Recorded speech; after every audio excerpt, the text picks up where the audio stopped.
Good evening दोस्तों। अभी तक हमने रसायन शास्त्र का चैप्टर नंबर 2 स्टार्ट किया था। उसमें हम समझ चुके थे कि विलयन होता क्या है।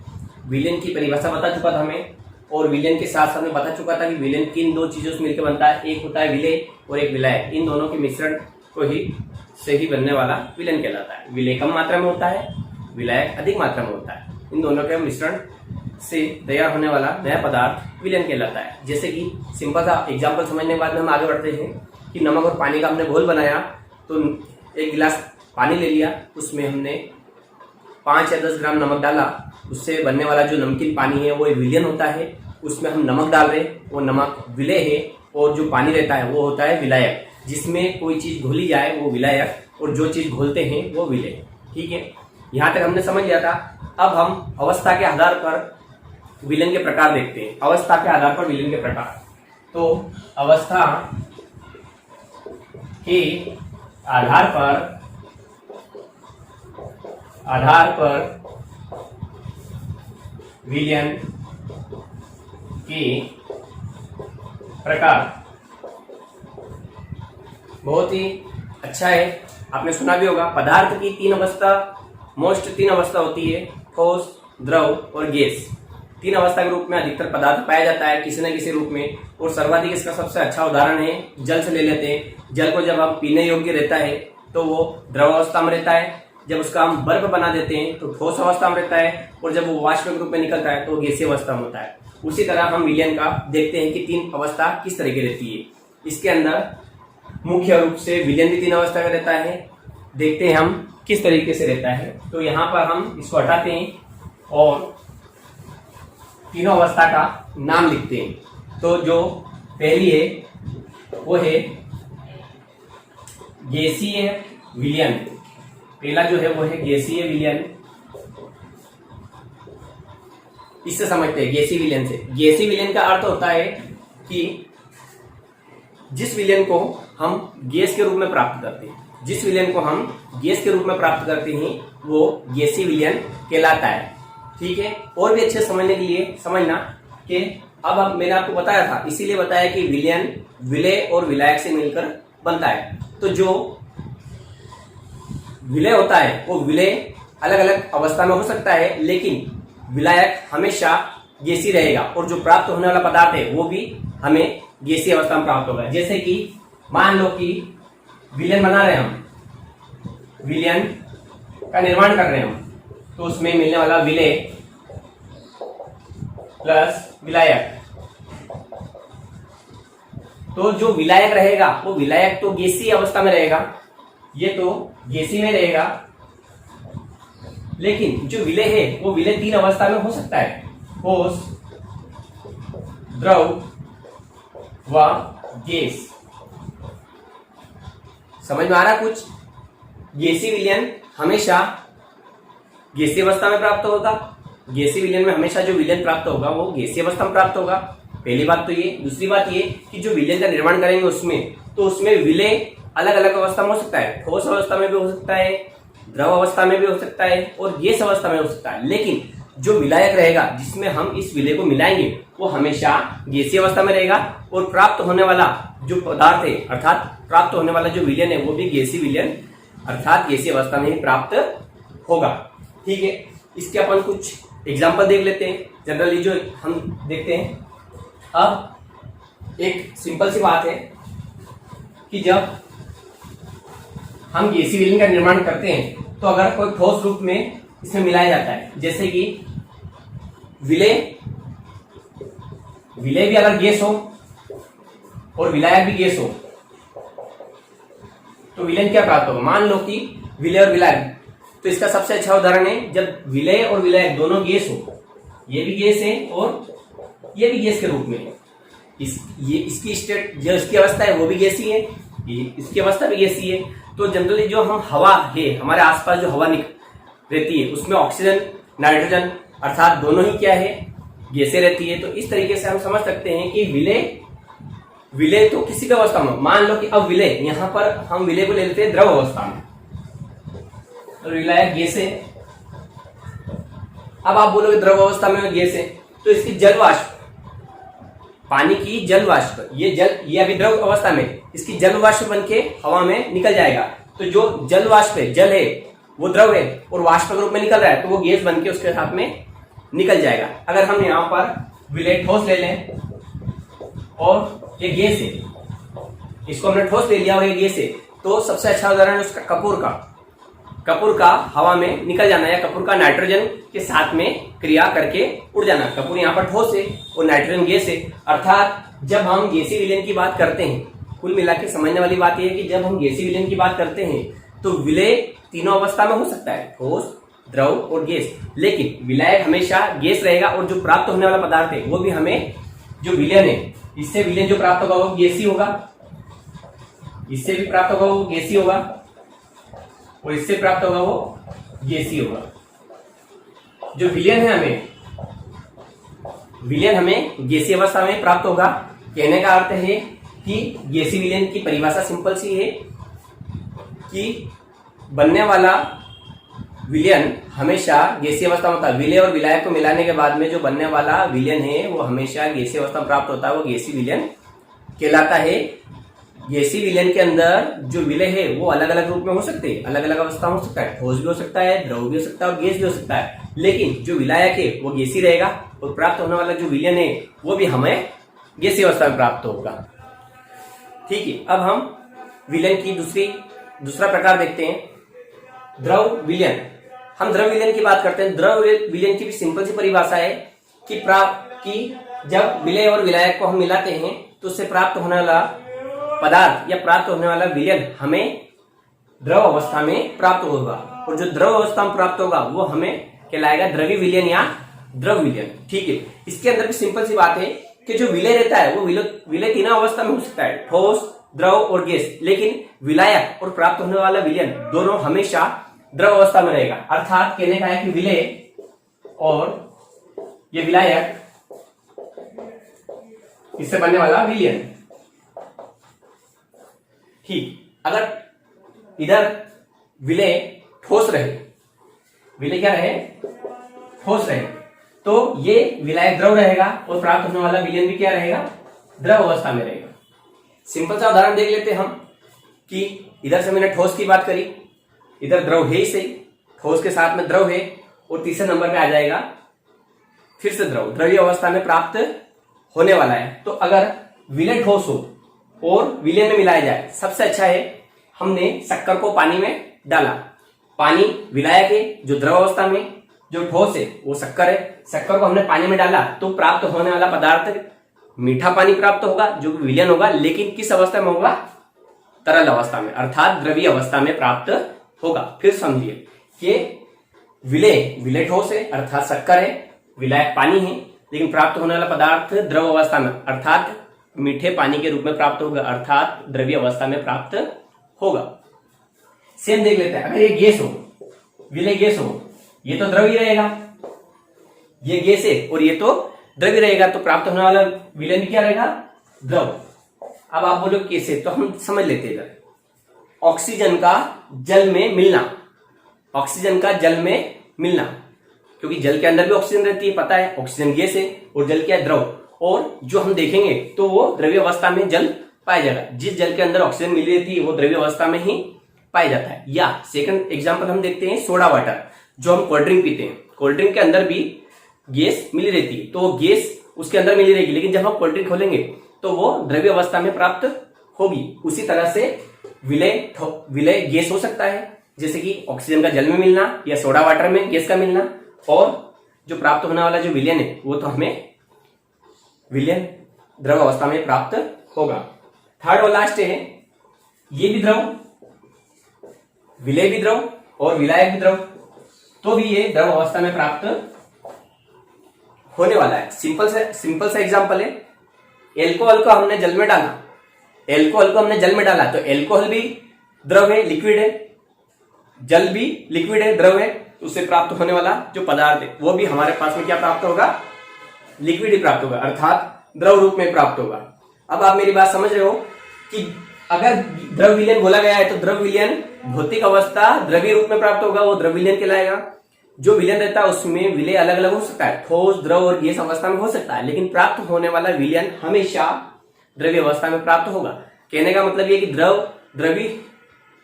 द्रवी विलयन हो, ठोस विलयन हो या गैस विलयन हो, इनमें विलायक तो हमेशा उसी के नाम से, उसी की प्रकृति का रहता है, लेकिन विलय ठोस, द्रव, गैस में बदलता रहता है। अब हम तीसरा वाला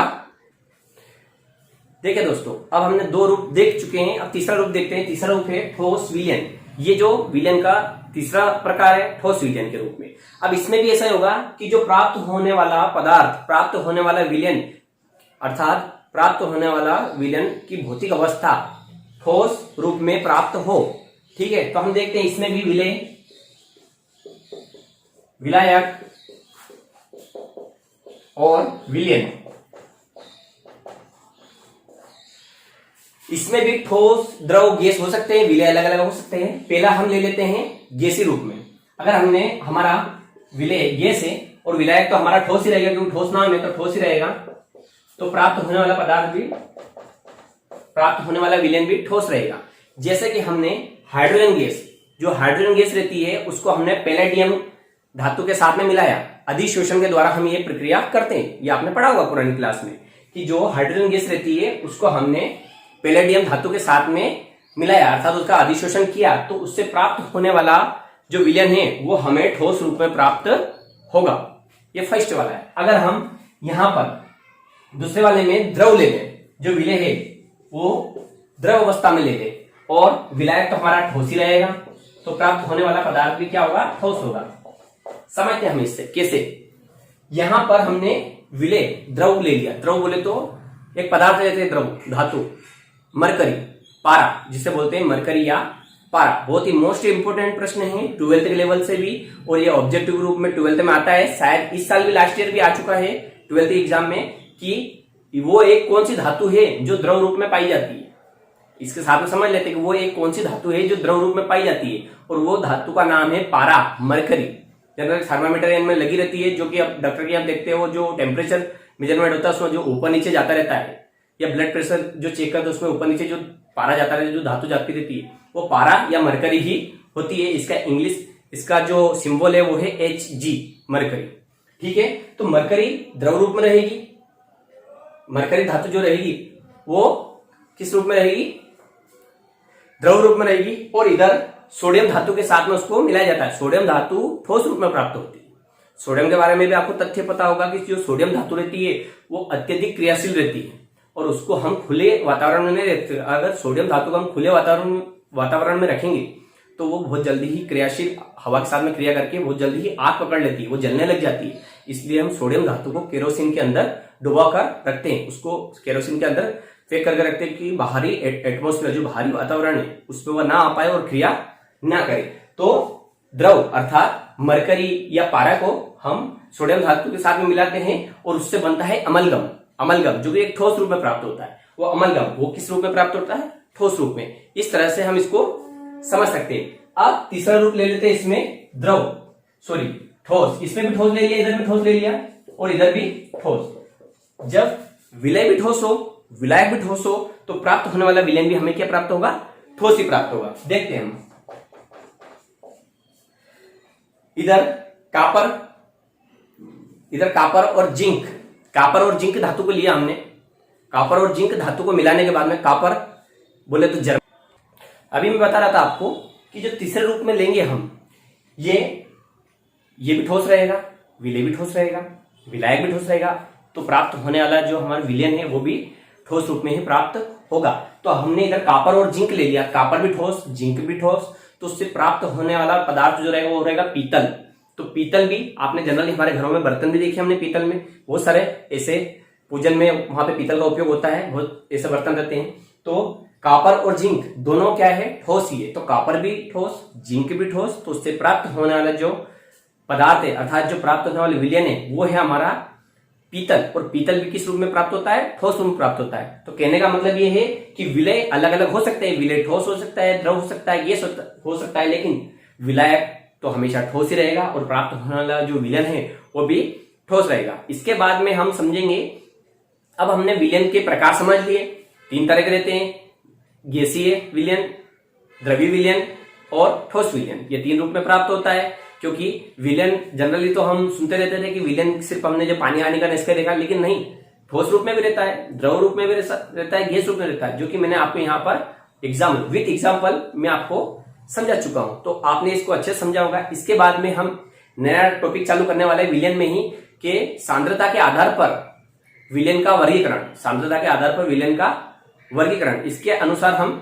देखने वाले हैं। तो अब इसके बाद में ये अगर आपको समझना हो तो इस वीडियो को जरा ध्यान से देखिए और हम अब समझेंगे सांद्रता के आधार पर विलयन का वर्ग। जैसा कि मैं अभी बता रहा था आपको, अभी मैंने विलयन के प्रकार बताया, 3 प्रकार होते हैं, ठोस विलयन, द्रव विलयन और गैसीय विलयन। अब हम सांद्रता के आधार पर विलयन का वर्गीकरण या विलयन के प्रकार देखते हैं। अब आप सोचोगे सांद्रता क्या होती है? सांद्रता होती है विलेय का विलयन में उपस्थित कण या विलेय की मात्रा, विलयन में उपस्थित विलेय की मात्रा के आधार पर, विलयन में उपस्थित विलेय की मात्रा के आधार पर जो वर्गीकरण किया गया है, जो उसके प्रकार बांटे गए, उसको समझते हैं। तो फर्स्ट है सांद्र विलयन।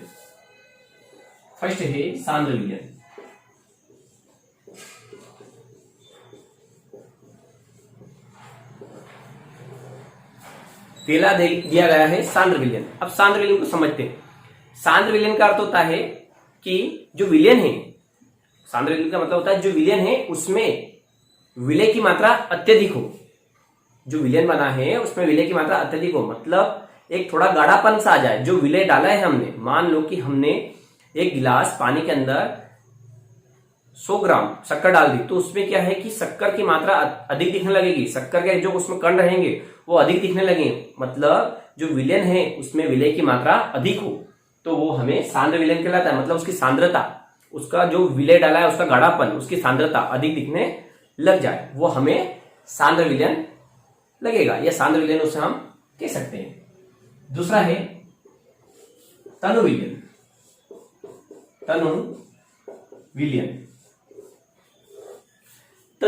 तनु विलयन से सिंपल सा है, तनु मतलब पतलापन।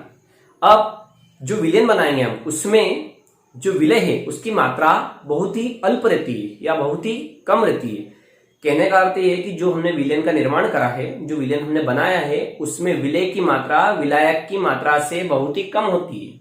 विलेय की मात्रा विलायक की मात्रा से बहुत ही कम होती है या बहुत ही अल्प होती है।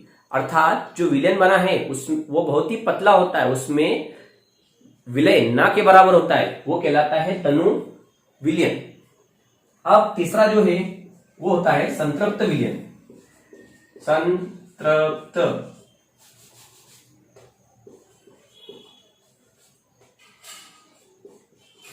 संतृप्त विलयन जो तीसरे नंबर का है वो है संतृप्त विलयन। संतृप्त विलयन में बहुत ही आसानी से इसकी परिभाषा है कि वह विलयन किसी निश्चित ताप पर, ऐसा विलयन जिसमें किसी निश्चित ताप पर विलेय की मात्रा का और अधिक ना घोला जाए। फिर से समझना इसकी परिभाषा संतृप्त विलयन की, कि वह विलयन जिसे किसी निश्चित ताप पर, उस विलयन के अंदर किसी निश्चित ताप पर विलेय की मात्रा को और अधिक ना घोला जाए, वो संतृप्त विलयन कहलाता है। ऐसा विलयन होता है जिसमें हम कोई घोल रहे, मान लो कि पानी में शक्कर डाल रहे हम और डाल रहे, और एक निश्चित ताप है, जैसे कि जो रूम टेम्परेचर रहता है उसके हिसाब से हमने एक निश्चित ताप पर, ना टेम्परेचर बढ़ रहा है ना घट रहा है। निश्चित ताप का मतलब होता है कि जो तापमान है वो फिक्स है, ना तो कम होता है ना ज्यादा होता है। उसमें मान लो कि हम पानी के अंदर शक्कर डाले जा रहे हैं, तो एक ऐसा पॉइंट पे आता है जहां पर जाने के बाद में जो विलेय पदार्थ है वो विलायक के अंदर घुलना बंद हो जाता है। वो जो बनने वाला, फिर उससे बनने वाला जो विलयन रहता है वो संतृप्त विलयन कहलाता है। ऐसी अवस्था में जो विलेय और विलायक दोनों के बीच में साम्यावस्था प्राप्त होती है, साम्यावस्था प्राप्त होती है। संतृप्त विलयन के अंदर क्या होता है कि एक निश्चित ताप के बाद में इसमें विलेय घुलना बंद हो जाता है, विलायक के अंदर विलेय घुलना बंद हो जाता है। ऐसी स्थिति में विलेय और विलायक के बीच में साम्यावस्था प्राप्त होती है। ठीक है, अब आएगा असंतृप्त विलयन।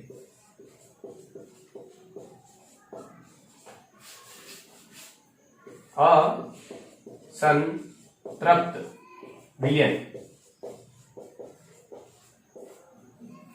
फिर से देखते हैं अपन इसको। यहां पर ये हटा देता हूं, इसका काम हो चुका है। ऊपर लिखूंगा तो आपको भी दिखाई देगा अच्छे से। 4th नंबर का है असंतृप्त विलयन।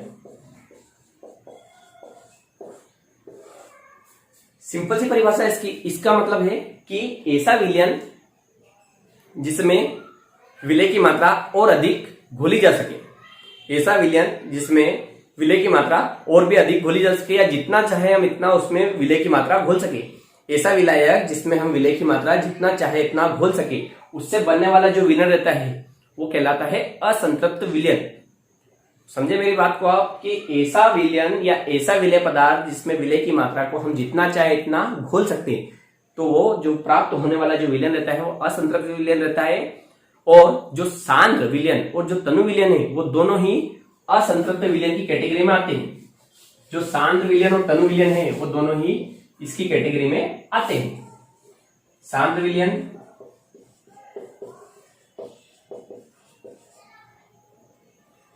और तनु विलयन। अगर आपसे कोई पूछे कि सांद्र विलयन क्या है और तनु विलयन क्या है, तो आप कह सकते हो कि दोनों असंतृप्त विलयन के ही एक भाग होते हैं। ठीक है, आया आपको कुछ समझ में कि पहला मैंने समझाया सांद्र विलयन, फिर समझाया मैंने तनु विलयन, उसके बाद बताया संतृप्त विलयन, फिर बताया असंतृप्त विलयन। इसके बाद में जो पांचवा पॉइंट है वो बहुत ही इंपॉर्टेंट है, वो है अति संतृप्त विलयन। तो हम उस अति संतृप्त विलयन को देखते हैं।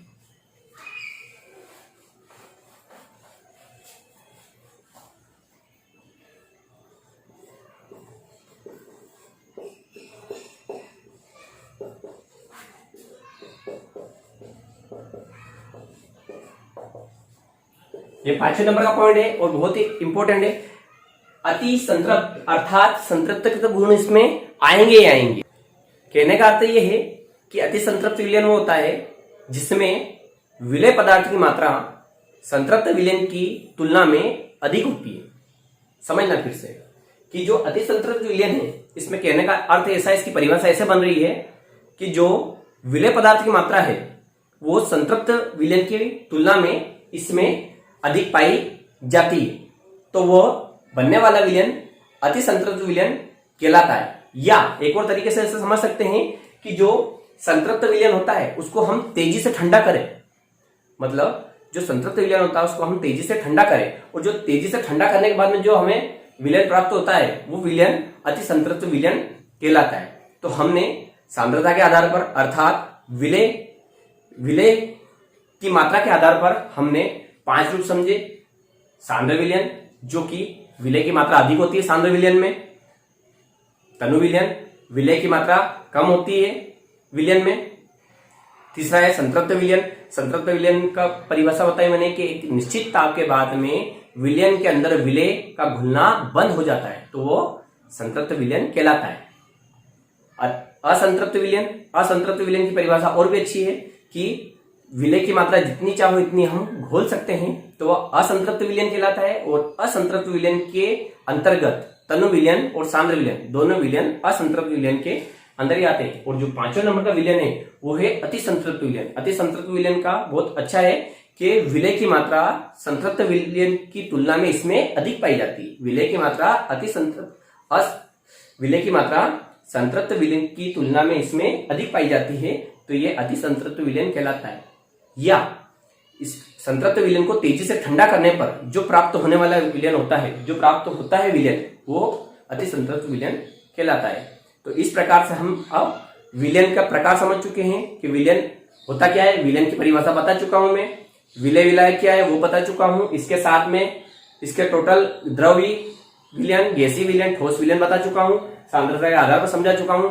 अब इसमें हम आगे जो पढ़ने वाले हैं वो टॉपिक और भी मजेदार और इंपॉर्टेंट आने वाले हैं। तो आप लगातार वीडियो को देखते रहिए, लाइक करते रहिए, कमेंट करते रहिए, सब्सक्राइब करते रहिए। और आपकी जो प्रॉब्लम आ रही है वो प्रॉब्लम आप हमें लिखिए, उसमें जो प्रश्न बन रहे हैं वो प्रश्न लिखिए और हमारा चैनल सब्सक्राइब कीजिए। जितना आप सब्सक्राइब करोगे तो आप इसमें बेल आइकन की बटन रहती है, उस बटन को दबाइए तो आपके पास में सीधा हमारा वीडियो प्राप्त होगा। आपके जैसे मैसेज आएंगे, आपकी जो प्रॉब्लम बन रही है या जो समस्या है उस समस्या को हम